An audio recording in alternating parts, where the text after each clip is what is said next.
Okay, thank you very much. This is big stuff, and we appreciate you being here.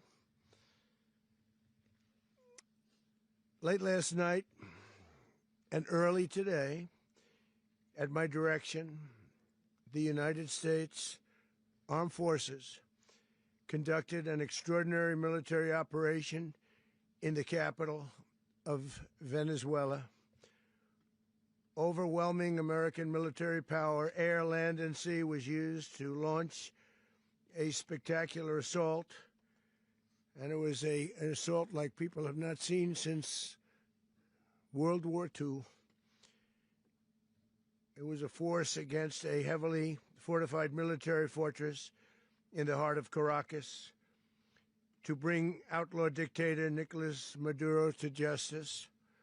This was one of the most stunning, effective, and powerful displays of American military might and competence in American history. And if you think about it, we've done some other good ones, like the attack on Soleimani, the attack on al-Baghdadi, and the obliteration and decimation of the Iran nuclear sites just recently in an operation known as Midnight Hammer, all perfectly executed and done.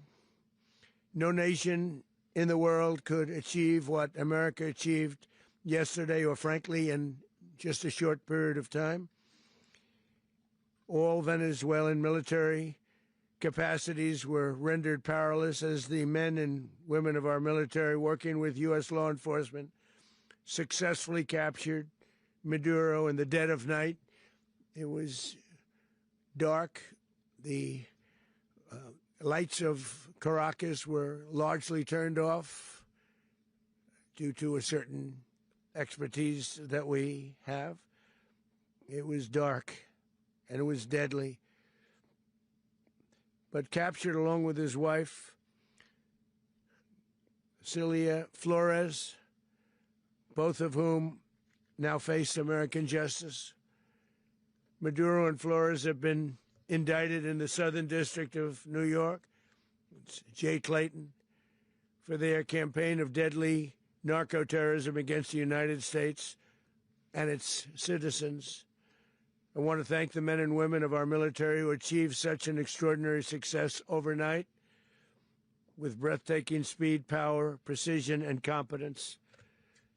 You rarely see anything like it. You've seen some raids in this country that didn't go so well. They were an embarrassment. If you look back to Afghanistan, or if you look back to the Jimmy Carter days, they were different days. We're a respected country again, maybe like never before. These highly trained warriors, operating in collaboration with U.S. law enforcement, caught them in a very ready position. They were waiting for us. They knew we had many ships out in the sea, just sort of waiting. They knew we were coming. So they were in what's called a ready position. But they were completely overwhelmed and very quickly incapacitated.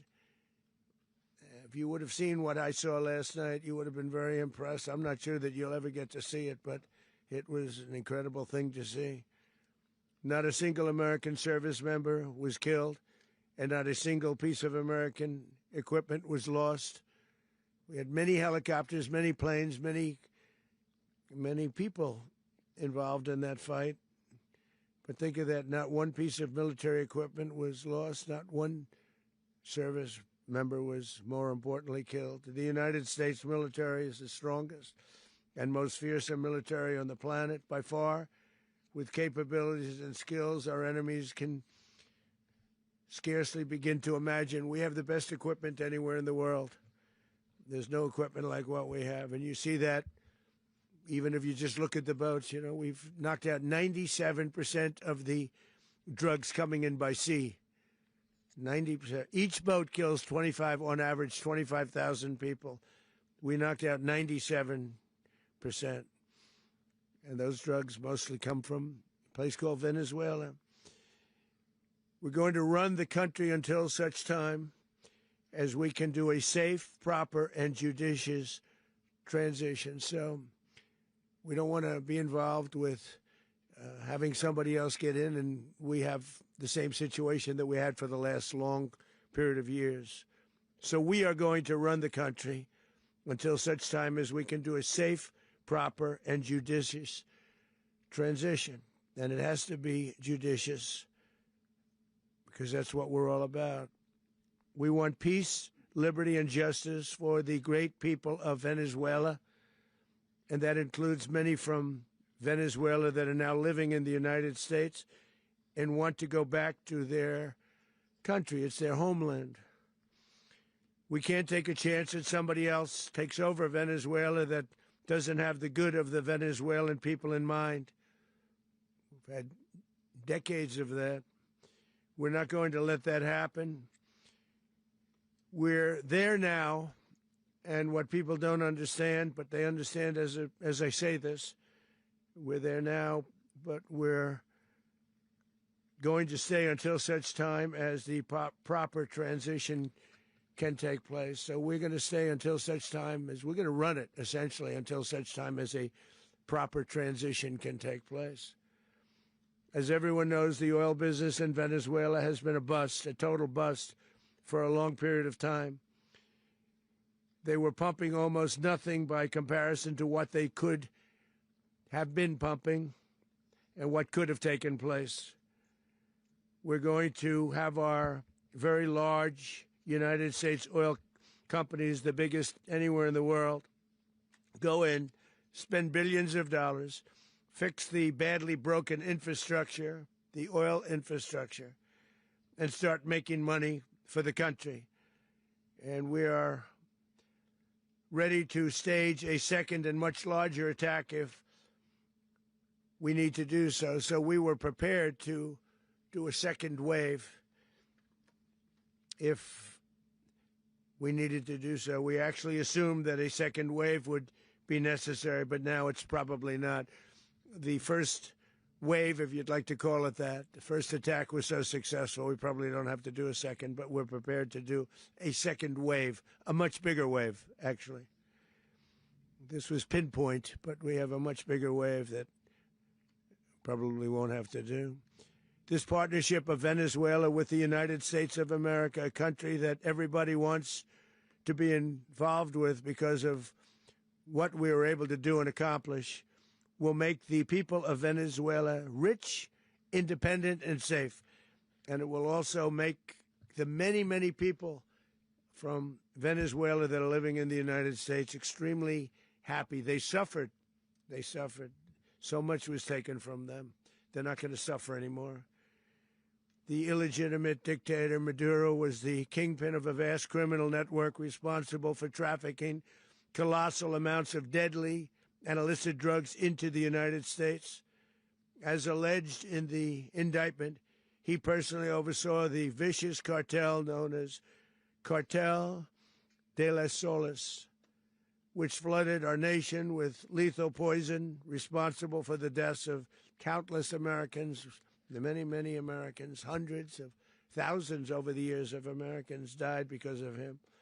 Maduro and his wife will soon face the full might of American justice and stand trial on American soil. Right now, they're on a ship. They'll be heading to, ultimately, New York, and then a decision will be made, I assume, between New York and Miami or Florida. But we have people where the overwhelming evidence of their crimes will be presented in a court of law. And I've seen it. I've seen what we have. It's both horrible and breathtaking that something like this could have been allowed to take place. For many years after his term as president of Venezuela expired, Maduro remained in power and waged a ceaseless campaign of violence, terror, and subversion against the United States of America, threatening not only our people, but the stability of the entire region. And you all saw it. In addition to trafficking gigantic amounts of illegal drugs that inflicted untold suffering and human destruction all over the country, all over, in particular, the United States. Maduro sent savage and murderous gangs, including the bloodthirsty prison gang, Tren de Aragua, to terrorize American communities nationwide, and he did indeed. They were in Colorado. They took over apartment complexes. They cut the fingers off people if they called police. They were brutal, but they're not so brutal now. And I just have to congratulate our military, Pete and everybody, and our National Guard, because the job that they've done, whether it's in Washington, D.C., where we have a totally safe city, where it was one of the most unsafe cities anywhere in the world, frankly, and now we have no crime in Washington, D.C. We haven't had a killing. We had the terrorist attack a few weeks ago, a little bit of a different kind of a threat, but we haven't had a killing in a long period of time, 6-7 months. We used to have two, on average, 2 a week in Washington, our capital. We don't have that anymore. The restaurants are opening. Everyone's happy. They're going, they're walking their daughters, they're walking their children, their wives. They walk to restaurants. Restaurants are opening all over Washington, D.C. So I want to thank the National Guard. I want to thank our military. And I want to thank law enforcement. It's been amazing. And they should do it with more cities. We're doing it, as you know, and we're doing it in Memphis, Tennessee right now, and crime is down. We've just sort of started a few weeks ago, but crime is down now 77%. And the governor of Louisiana called, great person, and he wanted us to help him, as you know, in a certain very nice part of Louisiana. And we have done that. And it was a rough section, and we have crime down. I understand it's down to almost nothing already after 2.5 weeks. New Orleans, it's down to almost nothing, and we've only been there for 2.5 weeks. Can't imagine why governors wouldn't want us to help. We also helped, as you know, in Chicago, and crime went down a little bit there. We did a very small help because we had no working ability with the governor. The governor was a disaster, and the mayor was a disaster. But it knocked down crime. But we're pulling out of there. When they need us, we'll know. You'll know. You'll be writing about it. And likewise, Los Angeles, where we saved Los Angeles early on, where the head of the police department made a statement that if the federal government didn't come in, we would have lost Los Angeles. That's long after the fires. That's when they had the riots in Los Angeles. We did a great job. Got no credit for it whatsoever, but that's okay. It doesn't matter. We don't need the credit. But we'll be pulling out when they need us. They'll call, or we'll go back if we have to. We'll go back. But we did a great job in various cities. But the place that we're very proud of is Washington, D.C., because it's our nation's capital. We took it from being a crime-ridden mess to being one of the safest cities in the country. But the gangs that they sent raped, tortured, and murdered American women and children. They were in all of the cities I mentioned, Tren de Aragua. And they were sent by Maduro to terrorize our people, and now Maduro will never again be able to threaten an American citizen or anybody from Venezuela. There will no longer be threats. For years, I've highlighted the stories of those innocent Americans whose lives were so heartlessly robbed by this Venezuelan terrorist organization. Really one of the worst. One of the worst, they say the worst. Americans like 12-year-old Jocelyn Nungari from Houston. Beautiful Jocelyn Nungari, what happened to her? They, as you know, they kidnapped, assaulted, and murdered by Tren de Aragua animals. They murdered Jocelyn and left her dead under the bridge. There was a bridge that will never be the same to so many people after seeing what happened. As I've said many times, the Maduro regime emptied out their prisons, sent their worst and most violent monsters into the United States to steal American lives. And they came from mental institutions and insane asylums. They came from prisons and jails. The reason I say both, they sound similar. Actually, prisons a little bit more hostile, a little bit tougher. A mental institution isn't as tough as an insane asylum, but we got them both. They sent from their mental institutions. They sent from their jails, prisons. They were drug dealers. They were drug kingpins. They sent everybody bad into the United States, but no longer. And we have now a border where nobody gets through. In addition, Venezuela unilaterally seized and stole American oil, American assets, and American platforms, costing us billions and billions of dollars. They did this a while ago, but we never had a president that did anything about it. They took all of our property. It was our property. We built it. And we never had a president that decided to do anything about it. Instead, they fought wars that were 10,000 miles away. We built Venezuela oil industry with American talent, drive, and skill, and the socialist regime stole it from us during those previous administrations, and they stole it through force. This constituted one of the largest thefts of American property in the history of our country. Considered the largest theft of property in the history of our country. Massive oil infrastructure was taken like we were babies, and we didn't do anything about it. I would have done something about it. America will never allow foreign powers to rob our people or drive us back into and out of our own hemisphere. That's what they did. Furthermore, under the now deposed dictator Maduro, Venezuela was increasingly hosting foreign adversaries in our region and acquiring menacing offensive weapons that could threaten U.S. interests and lives. And they used those weapons last night. Potentially in league with the cartels operating along our border.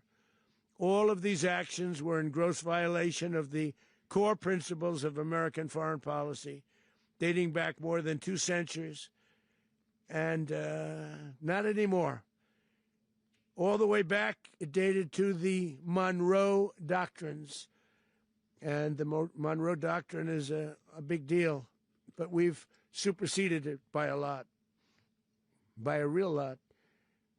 They now call it the Donroe Document. I don't know. It's Monroe Doctrine. We sort of forgot about it. It was very important, but we forgot about it. We don't forget about it anymore. Under our new national security strategy, American dominance in the Western Hemisphere will never be questioned again. Won't happen. So just in concluding, for decades, other administrations have neglected or even contributed to these growing security threats in the Western Hemisphere. Under the Trump administration, we are reasserting American power in a very powerful way in our home region. And our home region is very different than it was just a short while ago. The future will be, and we did this in my first term. We had great dominance in my first term, and we have far greater dominance right now. Everyone's coming back to us. The future will be determined by the ability to protect commerce and territory and resources that are core to national security. These are core to our national security.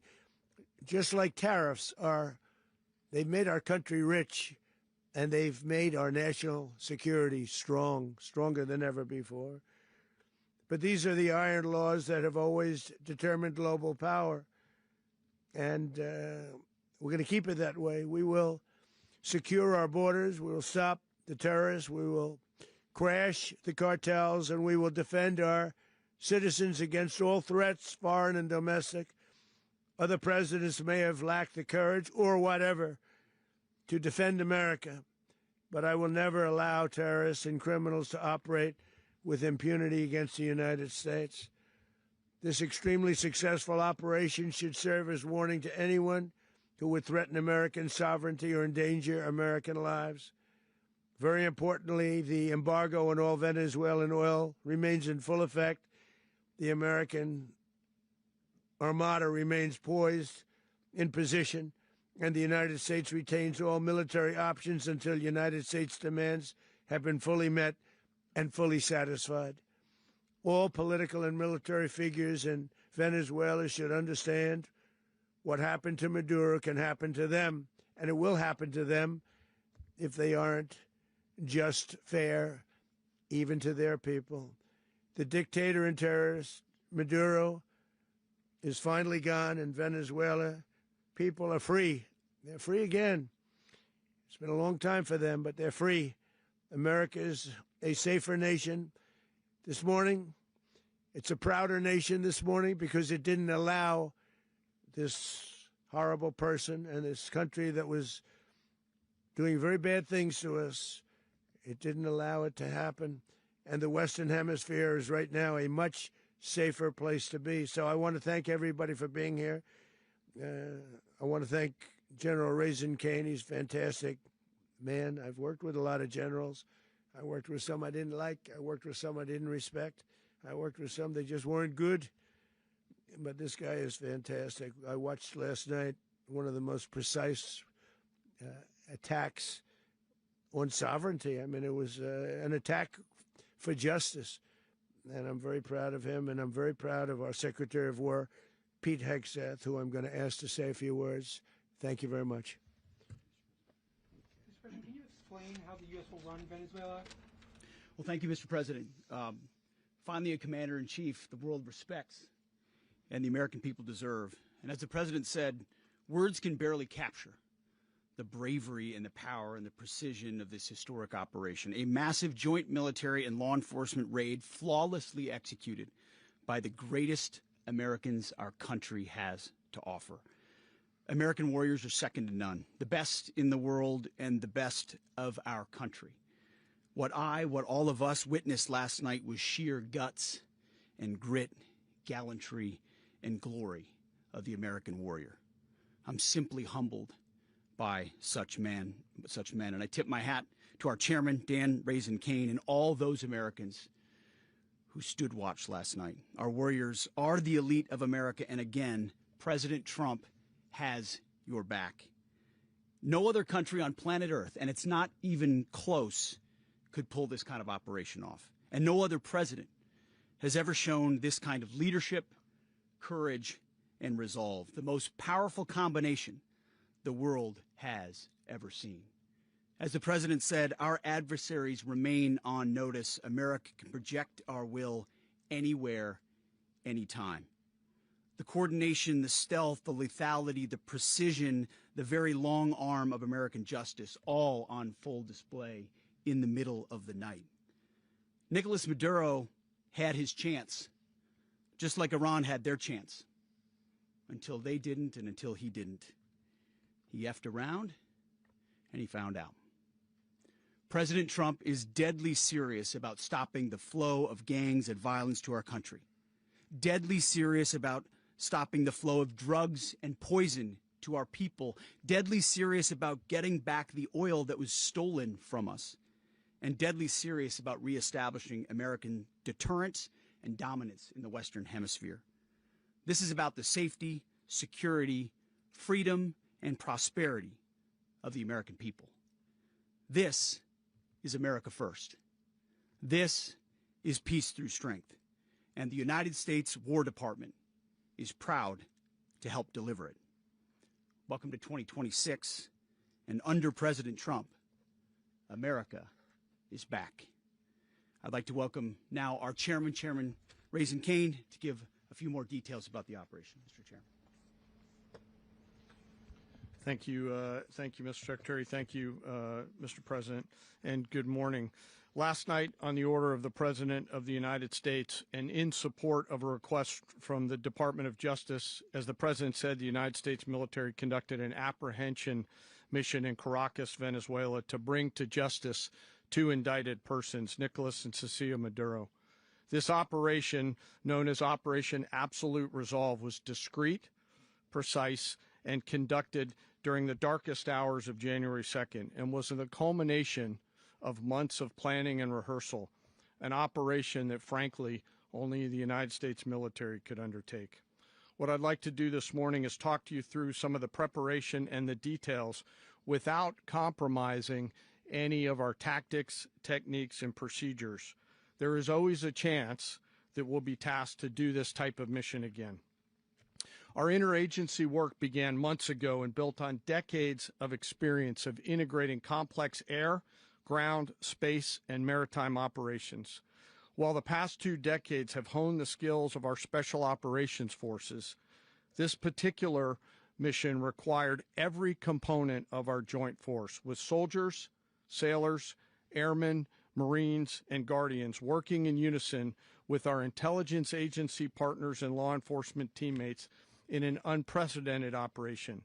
We leveraged our unmatched intelligence capabilities and our years of experience in hunting terrorists, and we could not have done this mission without the incredible work by various intelligence agencies, including the CIA, NSA, and NGA. We watched, we waited, we prepared, we remained patient and professional. This mission was meticulously planned, drawing lessons from decades of missions over the last many years, many missions over these last many years. This was an audacious operation that only the United States could do. It required the utmost of precision and integration within our joint force. And the word integration does not explain the sheer complexity of such a mission. An extraction so precise it involved more than 150 aircraft launching across the Western Hemisphere in close coordination, all coming together in time and place to layer effects for a single purpose: to get an interdiction force into downtown Caracas while maintaining the element of tactical surprise. Failure of one component of this well-oiled machine would have endangered the entire mission, and failure is never an option for America's joint force. Those in the air over Caracas last night were willing to give their lives for those on the ground and in the helicopters. Let me talk a little bit about the preparation. After months of work by our intelligence teammates to find Maduro and understand how he moved, where he lived, where he traveled, what he ate, what he wore, what were his pets, in early December, our force was set pending a series of aligned events. Key was choosing the right day to minimize the potential for civilian harm and maximize the element of surprise, and minimize the harm to the indicted personnel so, as the President said, they could be brought to justice. And as the President said earlier today, weather in Venezuela is always a factor this time of the year. And over the weeks through Christmas and New Year's, the men and women of the United States military sat ready, patiently waiting for the right triggers to be met and the President to order us into action. Last night, the weather broke just enough, clearing a path that only the most skilled aviators in the world could maneuver through. Ocean, mountain, low cloud ceilings, but when tasked with a mission, this organization does not quit. At 10:46 p.m. Eastern Time last night, the President ordered the United States military to move forward with this mission. He said to us, and we appreciate it, Mr. President, good luck and Godspeed. And those words were transmitted to the entire joint force. Over the course of the night, aircraft began launching from 20 different bases on land and sea across the Western Hemisphere. In total, more than 150 aircraft, bombers, fighters, intelligence, reconnaissance, surveillance, rotary wing were in the air last night. Thousands and thousands of hours of experience were airborne. Our youngest crew member was 20, and our oldest crew member was 49. And there's simply no match for American military might. As the night began, the helicopters took off with the extraction force, which included law enforcement officers, and began their flight into Venezuela at 100 feet above the water. As they approached Venezuelan shores, the United States began layering different effects provided by Spacecom, Cybercom, and other members of the interagency to create a pathway. Overhead, those forces were protected by aircraft from the United States Marines, the United States Navy, the United States Air Force, and the Air National Guard. The force included F-22s, F-35s, F-18s, EA-18s, E-2s, B-1 bombers, and other support aircraft, as well as numerous remotely piloted drones. As the force began to approach Caracas, the Joint Air Component began dismantling and disabling the air defense systems in Venezuela, employing weapons to ensure the safe passage of the helicopters into the target area. The goal of our air component is, was, and always will be to protect the helicopters and the ground force and get them to the target and get them home. As the force crossed the last point of high terrain where they'd been hiding in the clutter, we assessed that we had maintained totally the element of surprise. As the helicopter force ingressed towards the objective at low level, we arrived at Maduro's compound at 1:01 a.m. Eastern Standard Time, or 2:01 a.m. Caracas local time, and the apprehension force descended into Maduro's compound and moved with speed, precision, and discipline towards their objective and isolated the area to ensure the safety and security of the ground force while apprehending the indicted persons. On arrival into the target area, the helicopters came under fire, and they replied with that fire with overwhelming force in self-defense. One of our aircraft was hit but remained flyable, and as the President said earlier today, all of our aircraft came home, and that aircraft remained flyable during the rest of the mission. As the operation unfolded at the compound, our air and ground intelligence teams provided real-time updates to the ground force, ensuring those forces could safely navigate the complex environment without unnecessary risk. The force remained protected by overhead tactical aviation.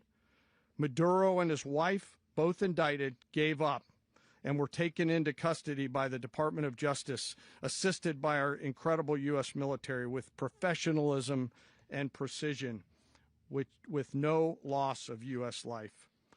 After securing the indicted persons, the force began to prep for departure. Helicopters were called in to exfiltrate the extraction force, while fighter aircraft and remotely piloted aircraft provided overhead coverage and suppressive fire.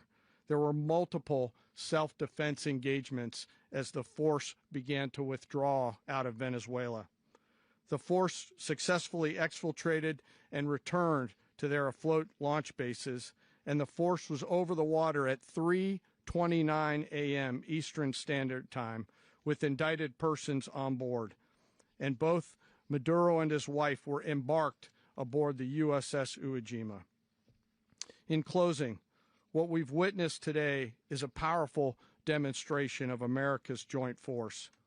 We think, we develop, we train, we rehearse, we debrief, we rehearse again and again, not to get it right, but to ensure that we cannot get it wrong.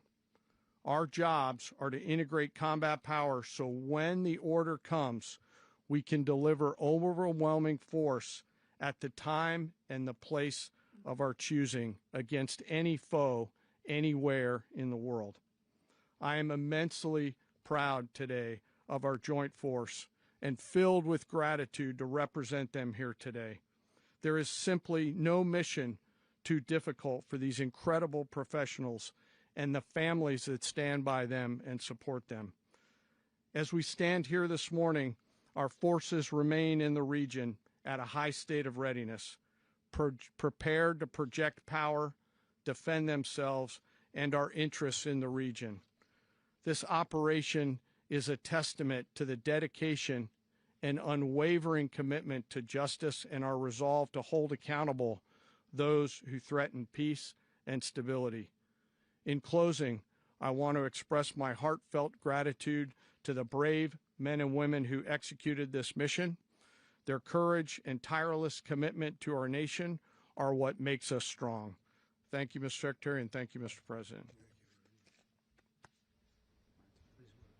Well, I don't have much to add to what you've heard now, other than the following points. Nicolas Maduro was indicted in 2020 in the United States. He is not the legitimate president of Venezuela. That's not just us saying it. The first Trump administration, the Biden administration, the second Trump administration, none of those three recognized him. He's not recognized by the European Union and multiple countries around the world. He is a fugitive of American justice with a $50 million reward, which I guess we saved $50 million. And make sure. Yeah, exactly. But don't let anybody claim it. Nobody deserves it but us. But I want to be clear about one thing. Nicolas Maduro had multiple opportunities to avoid this. He was provided multiple very, very, very generous offers and chose instead to act like a wild man, chose instead to play around. And the result is what we saw tonight. The other message here is the following. You have a guy, like many people around the world, they like to play games. You have a guy who decides he's going to invite Iran into his country, is going to, do the confiscation of American oil companies, is going to flood our country with gang members, is going to take Americans prisoner and try to hold them for hostage and trade them like he was able to do with the Biden administration. Basically likes to play games all this time and thinks nothing's going to happen. And I hope what people now understand is that we have a president. The 47th president of the United States is not a game player. When he tells you that he's going to do something, when he tells you he's going to address a problem, he means it. He actions it. I can tell you, I've watched this process now for 14, 15 years, been around it. Everybody talks. I'm going to do this. I'm going to do that. When I get there, we're going to do this. We're going to take. This is a president of action. Like, I don't understand yet how they haven't figured this out. And now, if you don't know, now you know. Because this is the way it's going to play out. And I think people need to understand that this is not a president that just talks and does letters and press conferences. And, if he says he's serious about something, he means it. And this is something that was a direct threat to the national interest of the United States, and the president addressed it. There's a president of peace, by the way. I told you what I just said earlier. This guy had multiple opportunities to find his way somewhere else and figure out another. He could have been living somewhere else right now very happy, but instead he wanted to play big boy. And so now, he's got other sets of problems on his hands. And but I think the message here should be for the world. Look, the president doesn't go out looking for people to pick fights with. He's not generally wants to get along with everybody. We'll talk and meet with anybody, but don't play games. Don't play games with this president's in office, because it's not going to turn out well. And so I hope that I guess that lesson was learned last night, and we hope it'll be instructive moving forward. Is that a message for Cuba? Mr. President. Mr. President. Mr. President. Mr. President. You said that the U.S. is going to run Venezuela. So who's in power right now? Well, we're going to be running it with a group, and we're going to make sure it's run properly. We're going to rebuild the oil infrastructure, which will cost billions of dollars. It'll be paid for by the oil companies directly. They will be reimbursed for what they're doing, but that's going to be paid. And we're going to get the oil flowing the way it should be. As you know, it was just a minor flow. It was actually a minor flow for what they have. But we're going to run it properly, and we're going to make sure the people of Venezuela are taken care of. We're going to make sure the people that were forced out of Venezuela by this thug are also taken care of. Mr. President, does the U.S. running the country mean that U.S. troops will be on the ground? How will that work? Well, they always say boots on the ground. So we're not afraid of boots on the ground if we have to have. We had boots on the ground last night at a very high level, actually. We're not afraid of it. We don't mind saying it. But we're going to make sure that that country is run properly. We're not doing this in vain. This is a very dangerous attack. This is an attack that could have gone very, very badly. Could have gone very badly. We could have lost a lot of people last night. We could have lost a lot of dignity. We could have lost a lot of equipment. The equipment is less important, but we could have lost a lot. And we're going to make sure that this is proper. We're there now. We're ready to go again if we have to. We're going to run the country right. It's going to be run very judiciously, very fairly. It's going to make a lot of money. We're going to give money to the people. We're going to reimburse people that were taken advantage of. We're going to take care of everybody. It's very important. We couldn't let them get away with it. They stole our oil. We built that whole industry there, and they just took it over like we were nothing. And we had a president that decided not to do anything about it. So we did something about it. We're late, but we did something about it. Yeah, please. Can you explain the exact mechanism by which you're going to run the country? Are you going to designate a U.S. official to coordinate? Yes, it's all being done right now. We're designating people. We're talking to people. We're designating various people, and we're going to let you know who those people are. That would run Venezuela. Well, it's largely going to be, for a period of time, the people that are standing right behind me. We're going to be running it. We're going to be bringing it back. It's a dead, I talk about a dead country. A year and a half ago, we were a dead country. Now we're the hottest country anywhere in the world. We're a country doing better than any country anywhere in the world. And it required leadership. Venezuela has a lot of bad people in there, a lot of bad people that shouldn't be leading. We're not going to take a chance that one of those people take over for Maduro. So you can look at, and others, we have fantastic people, including people in the military. So we're going to have a group of people running it until such time as it can be put back on track, make a lot of money for the people, and give people a great way of life, and also reimbursement for people in our country that were forced out of Venezuela. Rubio would be... You said earlier today that you weren't going to back Machado to come back and be the opposition leader in your Fox and Friends interview. And then you also mentioned the vice president of Venezuela. Are you going to work with the vice president of Venezuela, or how do you foresee the relationship going? I understand she was just sworn in, but she was, as you know, picked by Maduro. So Marco's working on that directly. He just had a conversation with her, and she's essentially willing to do what we think is necessary to make Venezuela great again. Very simple. Mr. President, Colombian President Gustavo Petro, a couple weeks ago, you said he's got to watch his ass. And today he said he's not concerned about anything happening to him in the aftermath of this operation. So just what your message is about that. Well, he has cocaine mills. He has factories where he makes cocaine. And, yeah, I think I stick by my first statement. He's making cocaine. They're sending it into the United States. So he does have to watch his ass. Mr. President, did you notify any members of Congress in advance? Marco, do you want to talk about that? Because you were involved in it. Sure. We call members of Congress immediately after. This was not the kind of mission that you can do congressional notification on. It was a trigger-based mission in which conditions had to be met night after night. We watched and monitored that for a number of days. So it's just simply not the kind of mission you can call people and say, hey, we may do this at some point in the next 15 days. But it's largely a law enforcement function. Remember, at the end of the day, at its core, this was an arrest of 2 indicted fugitives of American justice, and the Department of War supported the Department of Justice in that job. Now, there are broader policy implications here, but it's just not the kind of mission that you can pre-notify because it endangers the mission. Plus, if I could add one thing to that, Congress has a tendency to leak. This would not be good. If they leaked, General, I think it would have been maybe a very different result. But I have to say, they knew we were coming at some point, We had a lot of ships out there. They sort of knew we were coming. We went there. But Congress will leak, and we don't want leakers. Mr. President, you were one of the only people to watch this all play out live. What was Maduro doing when the U.S. forces entered what I assume would be his home? And also, was there any point where the U.S. was considering if Maduro pushed back or resisted killing Maduro? It could have happened. It could have happened. He was trying to get into a safe place. The safe place is all steel. And he wasn't able to make it to the door because our guys were so fast. They went through the opposition so fast. And there was a lot of opposition. People were wondering, do we get them by surprise? Sort of surprised, but they were waiting for something. It was a lot of opposition. There was a lot of gunfire. You saw some of it today. But he was trying to get to a safe place, which wasn't safe because we would have had the door blown up in about 47 seconds, they say on average, regardless of how thick the steel was. It was a very thick door. It was a very heavy door, but he was unable to get to that door. He made it to the door. He was unable to close it. Go ahead, finish. Where is Maduro going to be in the time being right now? Do you know his exact whereabouts? Well, eventually, ultimately, in the near future, he's going to be brought to New York. And where is he going to be held? Where is he going to be held in New York? Do you know? That's going to be up to the officials that do these things. Mr.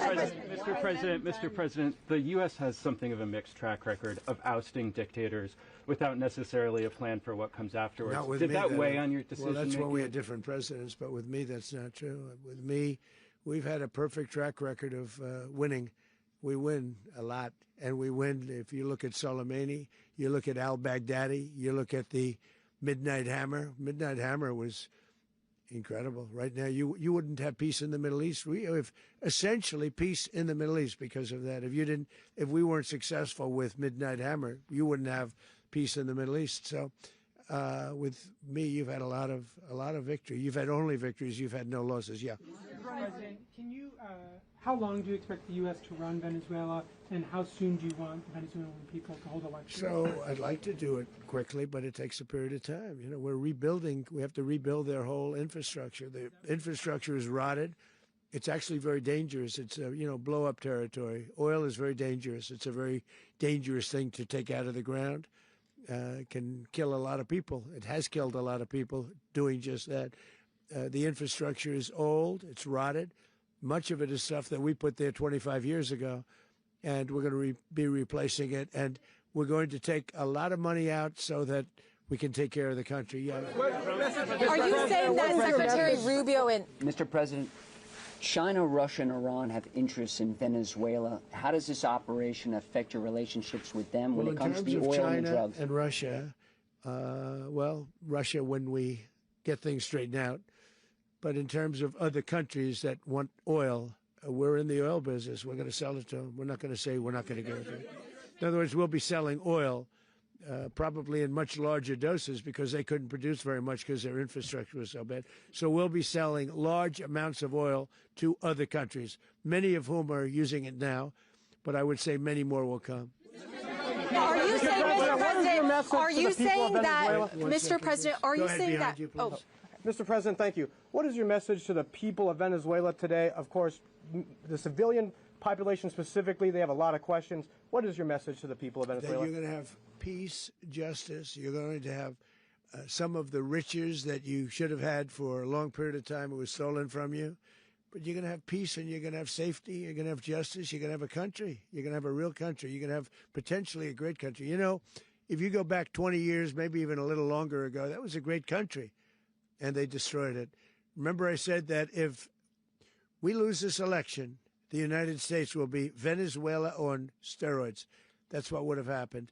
Had we lost the election, the 2024 election, we suffered so badly when you look at the border from 2020. What they did, what Joe Biden administration did to our country should never be forgotten. But if we had to go through another year of that, we would be exactly where Venezuela was in terms. I used to say, if they win, we're going to be Venezuela on steroids, and that's what would have happened. President, thank you. Are you saying that Secretary Hegseth and Rubio are going to be running Venezuela, and will you be sending in U.S. military troops to provide? Team that's working with the people of Venezuela to make sure that we have Venezuela right. Because for us to just leave, who's going to take over? I mean, there is nobody to take over.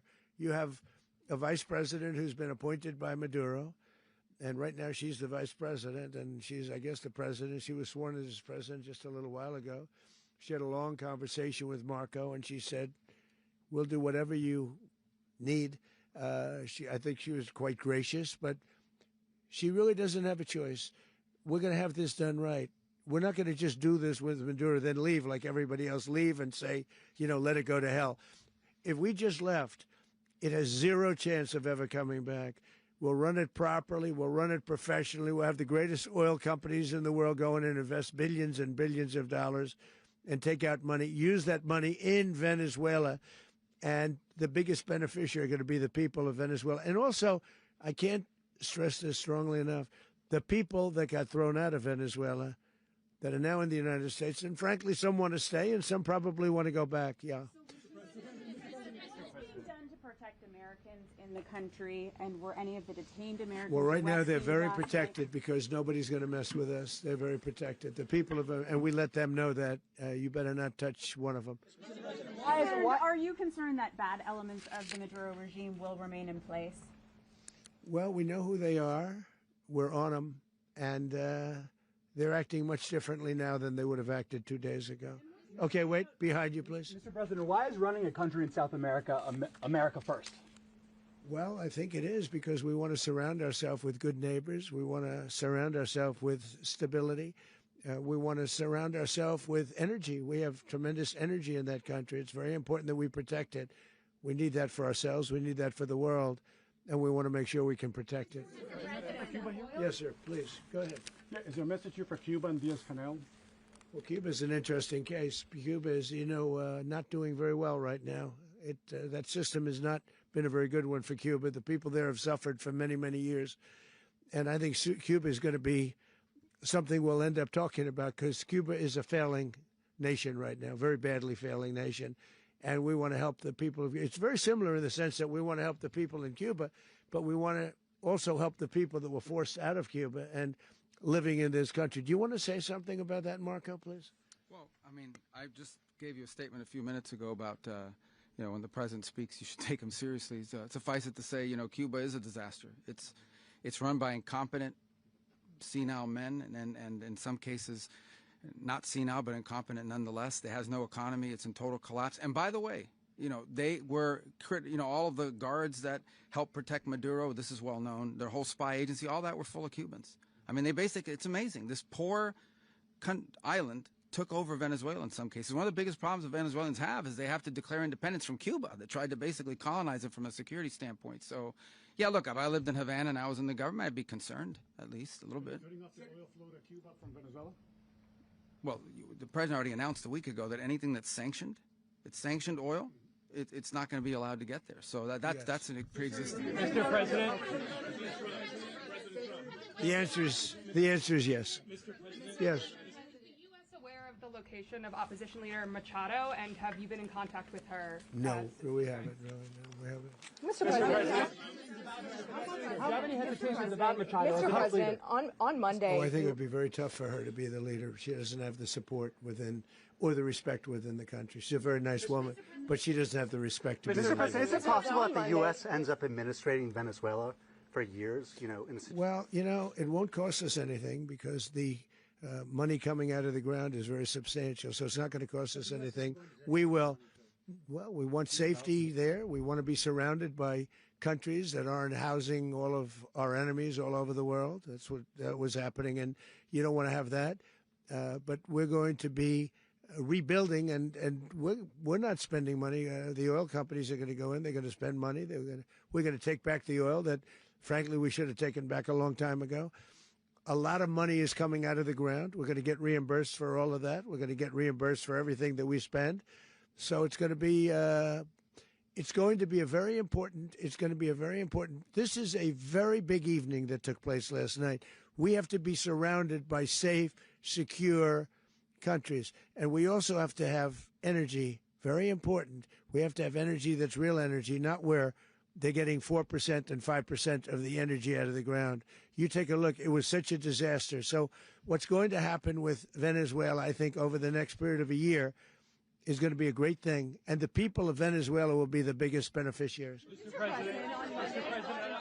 Going to send in the U.S. military. Mr. President, thank you. What did you last speak to Maduro about when you spoke? And is the U.S. Well, I don't want to get at war into with the Venezuela? conversations, but I did have conversations with him, and I said,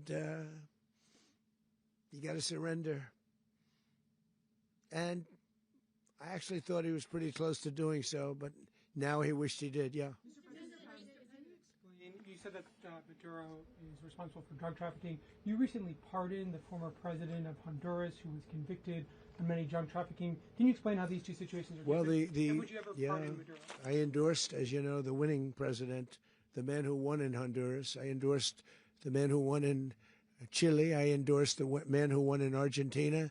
And we are doing very well with that whole group. What the man that I pardoned was, if you could equate it to us, he was treated like the Biden administration treated a man named Trump. That didn't work out too well for them.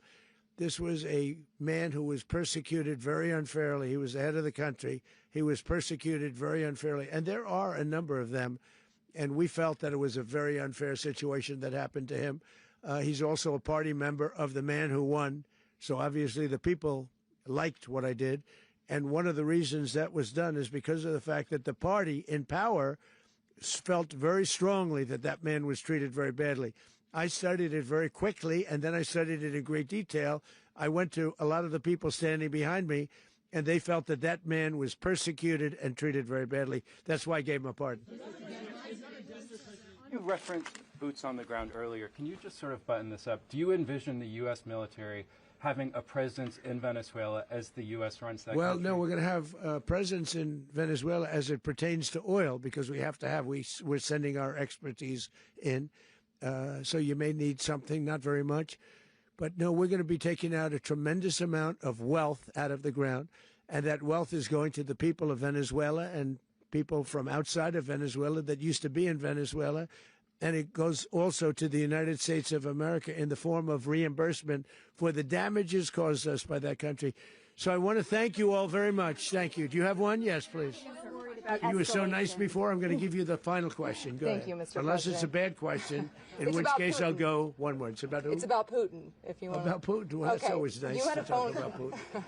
You had a phone call with him Yeah. on Monday. Did he talk at all about Maduro? Did y'all talk about this? No, we didn't. And We then, never spoke about Maduro. Are you mad at him right now? I mean, there's this I'm not intelligence. thrilled with Putin.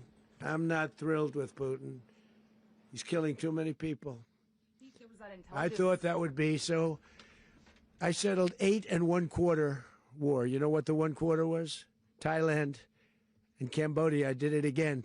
They broke out, and I did it in about 5 hours, and I settled it. I'm giving myself 1/4, so I'm up to now 8 1/4. In other words, I settled the war, but then they broke out. They had a pretty bad breakout over the last 4 days. I got them to go back to peace, so I only give 1/4. I thought the easiest one would be, one of the easier ones would be Russia, Ukraine. It's not, and they both have done some pretty bad things. And look, that's Biden's war. That's not my war. But I want to stop the lives. Did you see where last month, 30,000, it was 27,000 the month before. 30,000, mostly soldiers, were killed this last month. 30,000. I want to stop that. You know, I got NATO to pay 5% instead of the 2% that they weren't paying. They weren't paying 2, now they pay 5. And we send them a lot of munitions. We send them a lot of things, missiles and various other things, a lot. And they pay. The United States is not losing money. We're probably making money on that. It's the last thing I care about. I just want to stop all those people. We're losing 25, 30,000 human beings that come from 2 places that are very far away. But if I can stop, because it's something I've been pretty good at doing, deals, I guess. It's all a deal. Life is a big deal. But if I can stop that war and stop 30,000 young people, and to use an old term, that war has become a bloodbath, and we want it to get stopped. Thank you very much.